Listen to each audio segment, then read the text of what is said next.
Okay students, अब जो last हमने टॉपिक डिस्कस करना है that is combinational circuit designing. ये बहुत इंपॉर्टेंट है, आपके मिड्स का एक अच्छा सा सवाल इसमें से आएगा।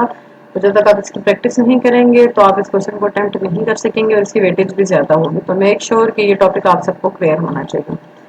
आपके जो सर्किट डिजाइनिंग के अंदर एग्जाम का पार्ट है दैट इज मैथमेटिकल कंपोनेंट। मैं कोई भी मैथमेटिकल कंपोनेंट आपको बनाने के लिए दे दूंगी, आपने वो कंपोनेंट डिजाइन करके दिखाना होगा।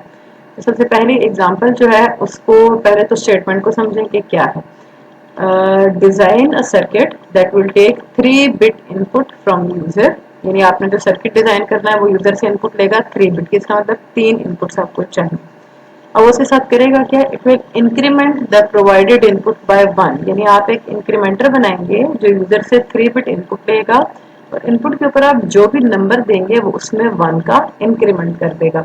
तो उस हिसाब से अगर आप देखें, सबसे पहला स्टेप जब भी आपने सर्किट डिजाइन करना है तो वो होगा ब्लॉक डायग्राम। ब्लॉक डायग्राम में कोई रॉकेट साइंस नहीं है, उसमें सिर्फ आपने ये डिसाइड करना होता है कि आप जो सर्किट बनाने जा रहे हैं उसमें इनपुट्स कितनी होंगी और उसमें आउटपुट्स कितनी होंगी।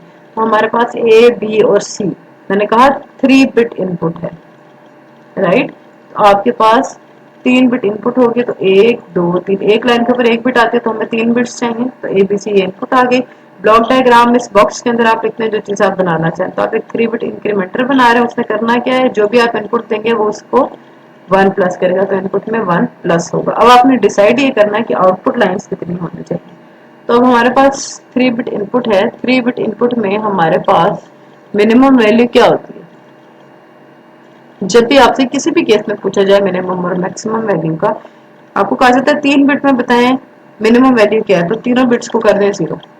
3 बिट में मैक्सिमम नंबर क्या है, तीनों को 1 कर दें। आपको कहा जाता है 4 बिट में मिनिमम नंबर क्या है, चारों 0। मैक्सिमम नंबर क्या आएगा, चारों 1। बाइनरी में सिखा रहे हैं। 5 बिट में मिनिमम नंबर 1 2 3 4 5। 5 बिट में मैक्सिमम नंबर, राइट।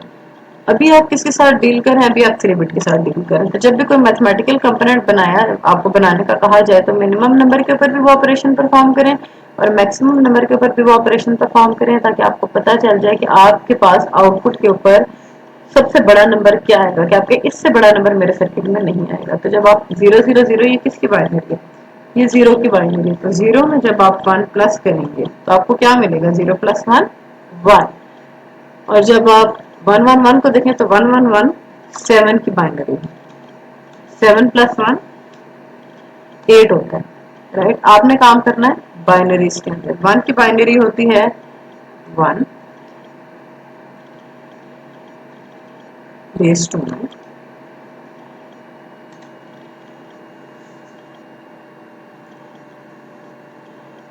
इसी तरह से 8 की बाइनरी होती है 1 0 0 0। ये कितने बिट्स में है, 4 बिट्स में है, बेस है।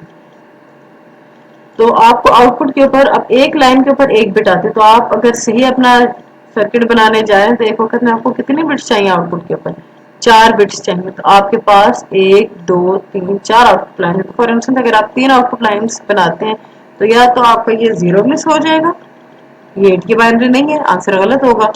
या आप शुरू से 1 निकाल देते हैं तो ये 0 की बाइनरी है, ये भी 8 की बाइनरी नहीं है। इसका मतलब अगर आप इस सर्किट को खैर कर से कंप्लीट करना चाह रहे हैं तो आपको आउटपुट के ऊपर 1 2 3 4 लाइन्स बनानी पड़ेगी। तो फिर हर नंबर को आपने 4 बिट में लिखना है। तो अगर इस 1 को 4 बिट में लिख रहे हैं तो यहाँ पे नहीं बल्कि शुरू में आप 3 0 सेट कर रहे हैं, राइट। तो 3 इनपुट लाइन्स आ गई और 4 आउटपुट लाइन्स आ गई। एक और एग्जांपल इसकी करके देखते हैं। लेट सपोज मैं आपको कहती हूँ कि मैं आप सिर्फ आपको ब्लॉक डायग्राम की प्रैक्टिस कराना चाह रही हूँ, क्योंकि कुछ बच्चे ब्लॉक डायग्राम में कंफ्यूज हो रहे हैं स्टिल कि इनपुट्स और आउटपुट्स कैसे पता चलेंगे। मैं आपको कहती हूँ सर्किट डिजाइन करें जो यूजर से 4 बिट इनपुट ले,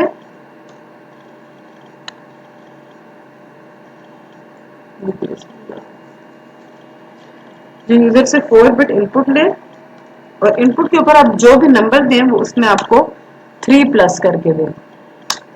4 बिट इनपुट में मिनिमम नंबर क्या होगा, चारों 0, यानी कि 0 की बाइनरी। और 4 बिट में मैक्सिमम नंबर होगा चारों 1s, यानी कि 15 की बाइनरी। तो 0 + 3 3 आ जाएगा और 15 + 3 18 आ जाएगा हमारे पास। 3 की बाइनरी क्या होती है? 3 की बाइनरी होती है 11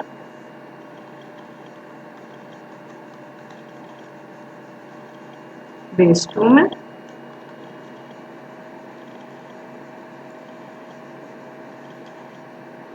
और 18 की बाइनरी है ये। अब बाइनरीज आपको निकालनी आनी चाहिए।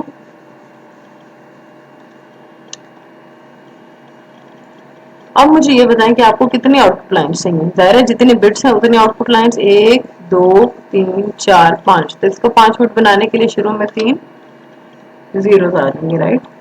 आपको कहा जाता है आप एक सर्किट बनाएं जो यूजर से 3 बिट इनपुट ले,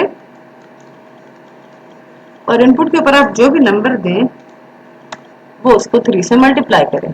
तो 3 बिट में मिनिमम नंबर तीनों जीरोस, मैक्सिमम नंबर तीनों वंस।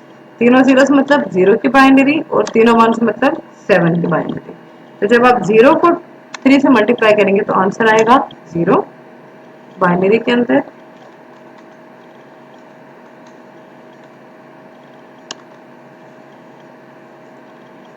और जब आप 7 को 3 से मल्टीप्लाई करेंगे तो 7 3 जा 21 होता है। इसकी बाइनरी 5 बिट में आती है।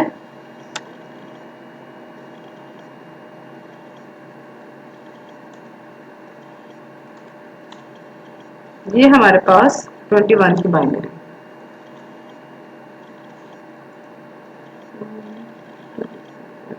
सोलह, 4, 20 और 21। तो 1 2 3 4 5, तो उस हिसाब से आपको हर नंबर 5 बिट में लिखना पड़ेगा। तो इसके शुरू में 4 जीरो आ जाएंगे, राइट। आपको कहा जाता है आप एक सर्किट डिजाइन करें जो यूजर से 4 बिट इनपुट ले और उसको 2 से मल्टीप्लाई करे। तो 4 बिट इनपुट में मिनिमम नंबर चारों जीरो यानी 0 की बाइनरी। तो अब मैं इसको डायरेक्ट कर रही हूँ, 0 को जब आप 2 से मल्टीप्लाई करेंगे तो 0 ही आएगा, राइट। और मैक्सिमम नंबर वंस यानी कि वो 15 की बाइनरी। 15 को जब आप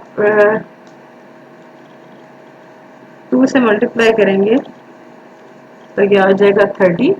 30 की बाइनरी होती है 5 बिट में। तो आपको 4 इनपुट्स और 5 आउटपुट लाइन्स चाहिए। तो आई होप अब आपको क्लियर हो गया होगा कि ये ब्लॉक डायग्राम में इनपुट्स और आउटपुट्स कैसे बनती है। अब हम इस एग्जाम्पल को जरा सॉल्व करना शुरू करते हैं।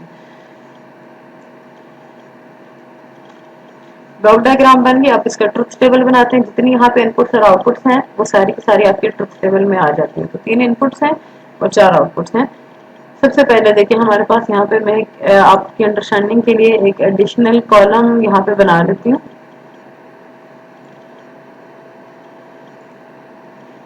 0 0 0 किसकी बाइनरी है? मैं डेसिमल में लिख रही हूँ। 0 की बाइनरी है, ये 1 की है, ये 2 की है, ये 3 की है, 4 की है, 5 की है, ये 6 की है और ये 7 की। राइट। अब जरा आउटपुट्स नहीं उसको छोड़ दें, ये दो आउटपुट्स लिखते हैं। 0 + 1 होता है, राइट। आपने कितने बिट्स में लिखना है? 4 बिट में। तो 4 बिट में क्या है? 1 और शुरू में 3 जीरोस आ गए। अगला नंबर है हमारे पास 0 0 1। 0 0 1 1 की बाइनरी होती है, राइट। तो 1 में जब आप 1 प्लस करेंगे तो क्या आएगा? 1 + 1 2 होता है। 2 की बाइनरी होती है 1 0। तो ये 1 0 आ गया।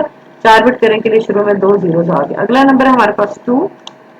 2 + 1 3 होता है। 3 की बाइनरी होती है 1 1। शुरू में 2 जीरोस आ गए। अगला नंबर है 3।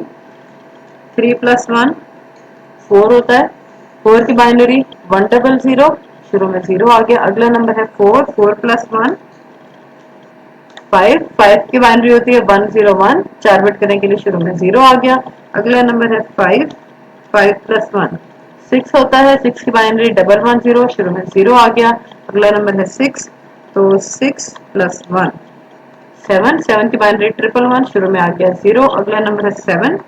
7 + 1 8। 8 की बाइनरी 1 0 0। अब ये 4 अलग अलग आउटपुट हैं। तो इन चारों के लिए आपने अलग अलग इक्वेशन बना ली। एसओपी या पीओएस आपकी मर्जी। एसओपी बना रही हूँ मैं। तो O1 सिर्फ यहाँ पे 1 है, ए बी और सी तीनों 1s हैं, किसी पे कॉम्प्लीमेंट नहीं आएगा, राइट। इसको मैं यहाँ से मिटा देती हूँ ताकि आप लोग कंफ्यूज ना हो। फिर O2 1 2 3 4 जगहों पे 1 है। यहाँ पे जब 1 है तो इनपुट्स को देखना है, आउटपुट्स को ना दिखेगा। वैल्यूज क्या है, ए कॉम्प्लीमेंट बी और सी, फिर नेक्स्ट में A B complement C complement, फिर नेक्स्ट में ए बी कॉम्प्लीमेंट सी और नेक्स्ट में ए बी और सी का कॉम्प्लीमेंट आ गया। इसी तरह O3 और O4 के लिए इक्वेशंस बनेंगी। फिर आपने इन सबको के मैप में पुट करना है। O1 तो ऑलरेडी सिंप्लीफाइड है, इसके लिए जरूरत नहीं है।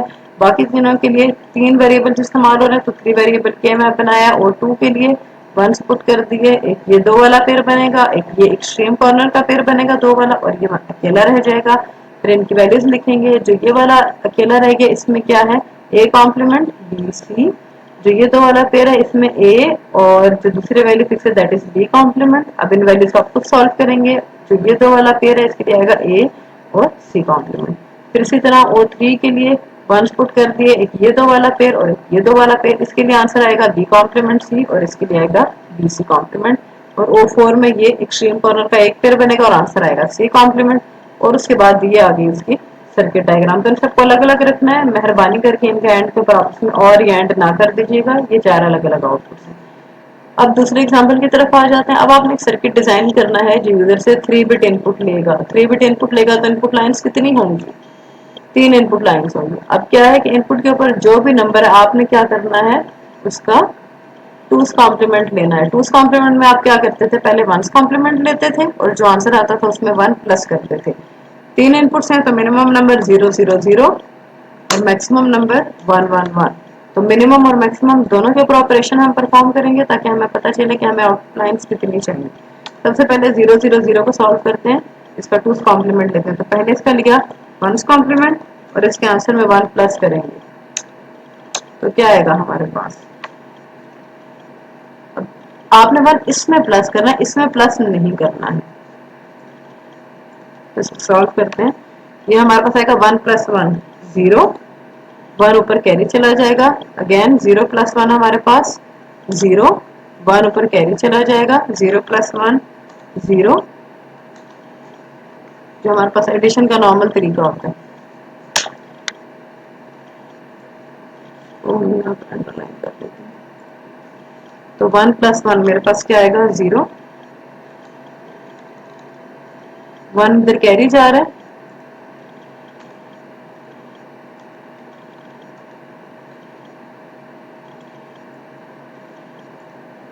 ओके। तो 1 प्लस 1 दोबारा यहाँ पे क्या आएगा 0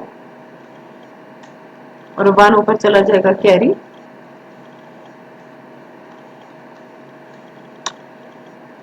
1 प्लस 1 अगेन 0, 1 ऊपर चला जाएगा कैरी और आगे कुछ भी नहीं है तो वो 1 यहाँ पे आ जाएगा। तो इसका आंसर मेरे पास कितने बिट्स में आ रहा है, 4 बिट्स में आ रहा है। इसी तरह आप जो दूसरा नंबर है इसका टूस कॉम्प्लीमेंट लेते हैं तो पहले इसका वंस कॉम्प्लीमेंट लिया, अब आंसर में 1 प्लस करेंगे,